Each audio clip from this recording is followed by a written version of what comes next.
Solid ground. Generally, we all think that the ground beneath us is rock hard and unable to move, especially when said ground is composed of notoriously strong rock. Igneous rock types composed of solidified lava or magma such as granite.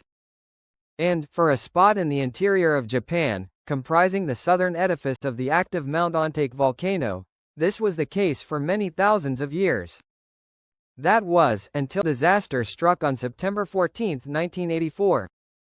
On that day, at 8:48 a.m. local time in the morning, stressed major earthquake building up on a buried strike-slip fault line was released, triggering significant horizontal ground motion that then also caused a second fault line to slip. A magnitude 6.8 earthquake had just been generated, and due to its absurdly shallow epicenter of a mere 2 kilometers or 1.2 miles below the surface, it created absurdly intense ground shaking and significant damage in regional structures.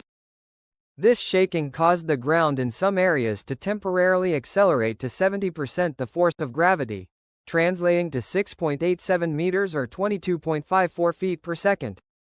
Since it had rained 6 of the last 7 days on the surrounding hills and mountains, this was a recipe for disaster as the ground was already saturated with water and thus heavier than it would otherwise be during the 40 seconds of intense shaking. As a result, the ground began to move in dozens of locations simultaneously, commencing multiple large landslides. As multiple distant rumbles became audible, an even louder one began on the southern flank of the active Mount Ontake volcano, which had last erupted a mere 5 years prior.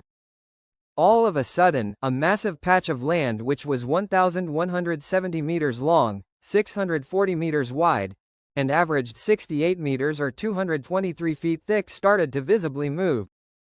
In mere seconds, an entire ridge landslide path of the Ontake volcano vanished as a half a square kilometer swath of ground collapsed to the south-southeast, accelerating to speeds of 55.8 miles per hour or 89.8 kilometers per hour. In only 12 seconds' time, a 35 million cubic meter wall of rock started to run up and then quickly overtop a 100-meter or 328-foot high hill of the Kamakasa Plateau. This rock then divided into 3 prongs, dividing around Mount Kamakasa and an additional ridge which also started burying and carving away at additional drainages. The main lobe of the rapidly advancing landslide then turned to the southwest, advancing down the Denho River, burying much of this area in more than 50 meters or 164 feet thick of rock. 65 seconds in, this had sadly resulted in 5 fatalities, all of whom were mushroom hunters in moist dark patches of forest. 35 additional seconds later, further disaster struck, at a recreational hot spring was obliterated, causing 4 more fatalities.